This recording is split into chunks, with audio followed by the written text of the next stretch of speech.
Good evening, friends of the Jose Manuel H Garage channel. Tonight I'm going to make a video on how to change the coolant in my Mercedes Vito. It's a 115 CDI, with a W639 gearbox. It's 2004, late 2003, early 2004. And it's been a long time since I changed the coolant. You're supposed to change the coolant every 4 years. So let's get started. The coolant that needs to be replaced is blue. The regulations, I'll leave you with the exact regulations, I'll leave them in the video description. I bought this blue coolant here that complies with Mercedes regulations, which I'm telling you, okay? I've checked it, but even though it's 5L, it's concentrated and you have to dilute it by 50% with distilled water, okay? Half. It's very important to do this because if I don't, I'll be very sure of what I'm saying. And indeed it is, okay? You have to dilute it by 50% with distilled water because otherwise you could mess things up big time, okay? So I'm going to make a proportion of half this coolant that I'll leave a link to in the video description. Half this coolant, half distilled water. Okay? So, the first thing you have to do is with this kit that I bought, which I made for the Audi TT and I already have it and it works for all cars and it's super convenient. In other words, I'm going to do both the emptying so that it's completely empty and then the filling so that I don't have problems with the air filter. With this case, I'll leave you this case for changing the coolant in the video description. It's used to check if the cooling circuit loses pressure and it's also useful for changing the coolant without having to be on top of it because it does it by vacuum. You need an air compressor and with the air compressor and this kit it's much easier. So, the first thing to do is to empty it before anything else. So, we loosen the little screw, this little cap here and go down and loosen the coolant drain screw.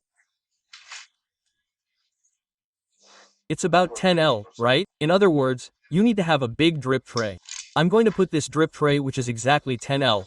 But I'm going to have another one nearby just in case I see this one fills up too much. I'll change it right away.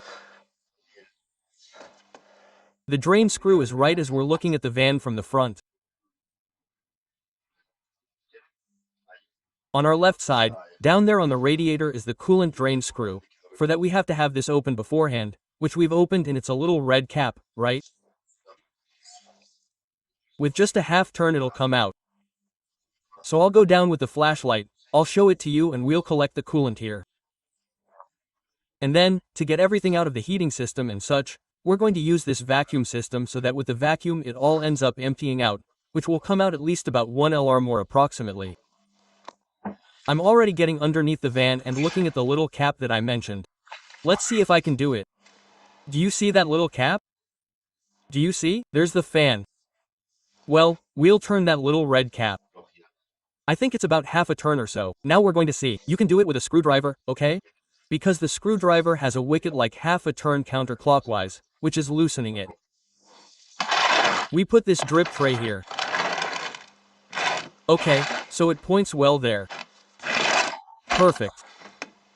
And we let it drain. Okay, so that's it. Let's see, look. You see what I'm going to do there? You see that it has this little hole there, that's where it's going to come out.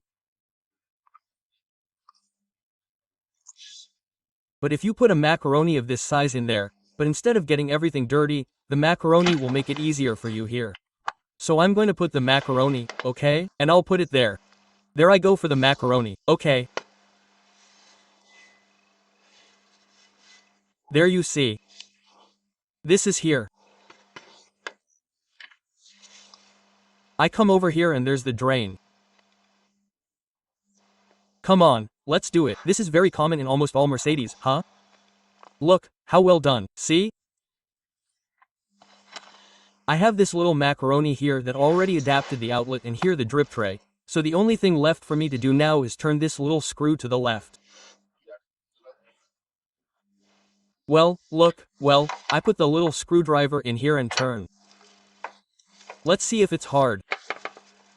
I need to turn it a little bit more. One of these picks helps me loosen it a little at the beginning. Nothing comes out yet. Okay. And now with my hand I can turn it. See? Until this blue comes out, it's already loose.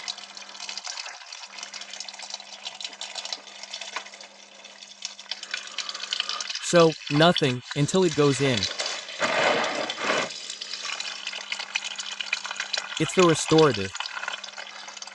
Okay, we leave it there until it's beaten. Do you see that it's a dark green or blue? Okay, either one. Okay, this one had a dark green, well either one. I imagine that this blue that I'm putting in now because of the distilled water is going to flatten out a little.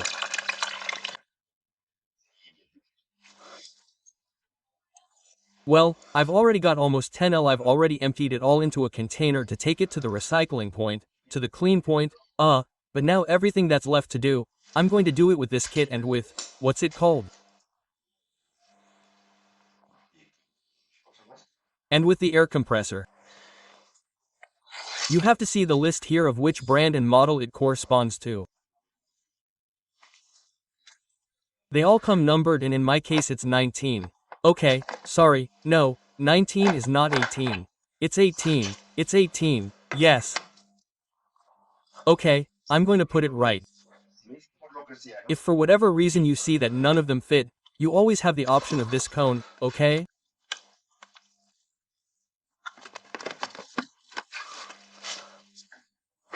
With this cone you can adapt it to any, let's see if I can show you. With this cone you can adapt it to any expansion tank.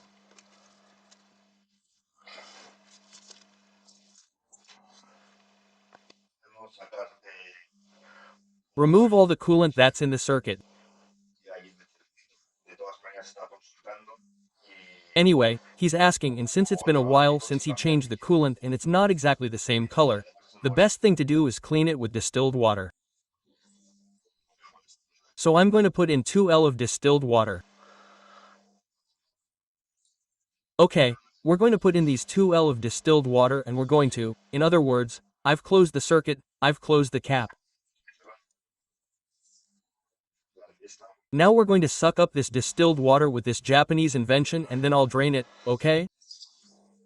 And that way I think everything will come out pretty clean. So, we're going to put this here waiting to drain. Let's see, here so it doesn't fall. Okay, I'm going to get the device. Okay, you see, I have the distilled water here. Well, what I'm going to do is fill it first. You see? I've already put this little tube here to absorb the distilled water. So, well, I'm using the cone and I need my other hand to apply pressure there, okay? Because there's no exact one. It just so happens that I thought this one was for its expansion, but that one doesn't work well. So the one marked VITO must be the VITO 638 because it doesn't fit in that expansion at all, okay? So what we have to do is press it here to generate a vacuum. Okay.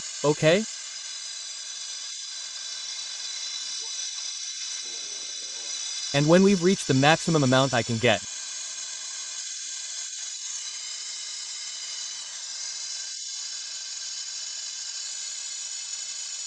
Okay. There it is. Now I'll stop this and turn on this tap here. It's absorbing all the liquid, all of it. I'll close this tap here and open this tap here to absorb it. In other words, first I open it here to create a vacuum. When I have the vacuum, I close it here. I also close the orange cap and open this one. And this is absorbing it all. Okay? And now, since I've made the 2L of distilled water, you see, I have the vacuum there. It's with the vacuum. Now I'm going to release it here so that with the vacuum everything drains out as much as possible, okay?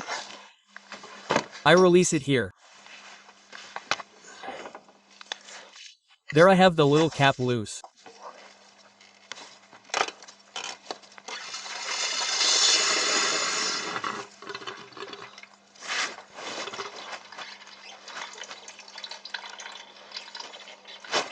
Okay.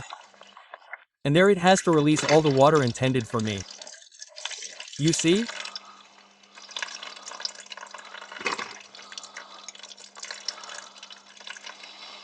There it comes out super clear, so there all the slurry will come out. Do you see how it comes out?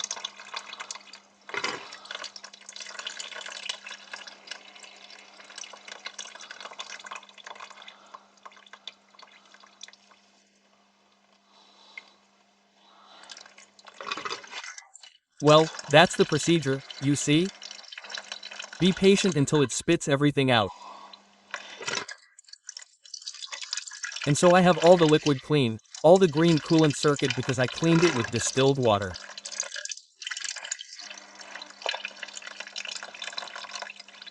Okay, almost 2L come out, which is what I put in water on this side.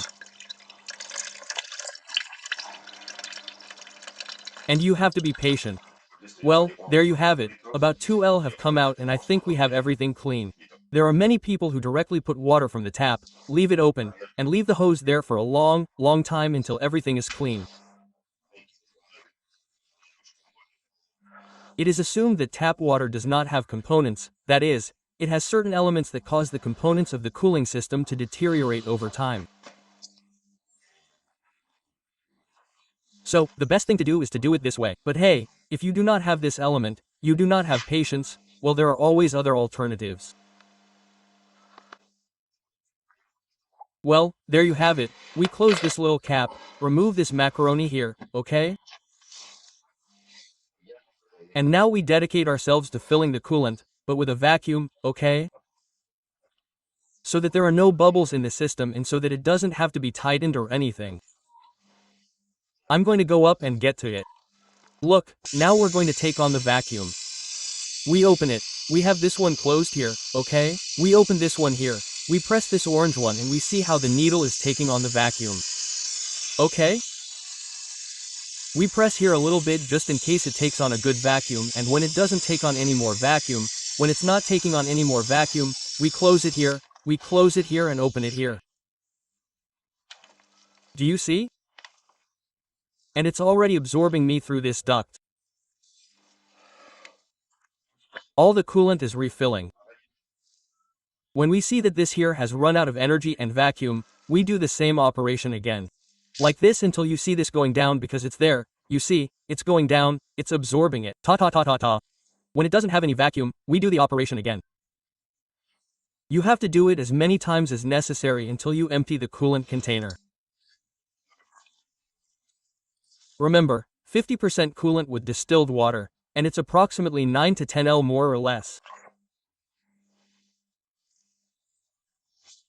Okay, well, let's continue with the process until we see that it's at the maximum here, which is about 10L. Come on, you see, now it's a little tight. So, we close it here, open it here and press it here. Do you see? Here it comes out that this little tube had come out. This little tube here is taking out all the air. It's taking out all the air in such a way that when we're introducing the coolant, no air gets in.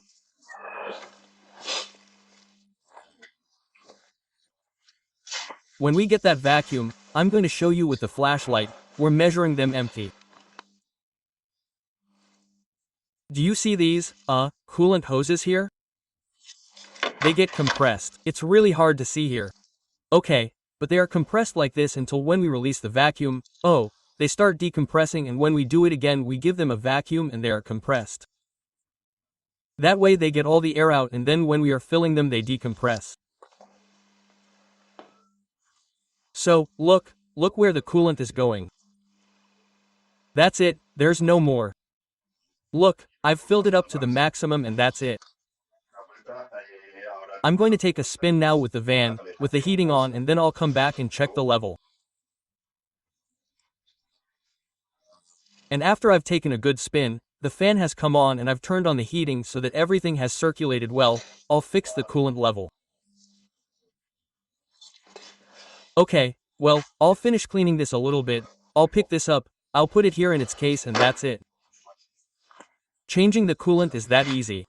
This has to be done every 4 years, okay? Okay, I'll leave a link to this case in the video description, a link to get distilled water, and a link to get that coolant that complies with the Mercedes standard. I'll leave the standard number in the video description. Well, I hope this video has been useful to all of you who have this wonderful habit. And if you like the video, please give me a like, which will help me a lot so that the channel continues to grow and the YouTube algorithm continues to show these videos and all this type of stuff. Come on, bye, friends, thanks, yeah.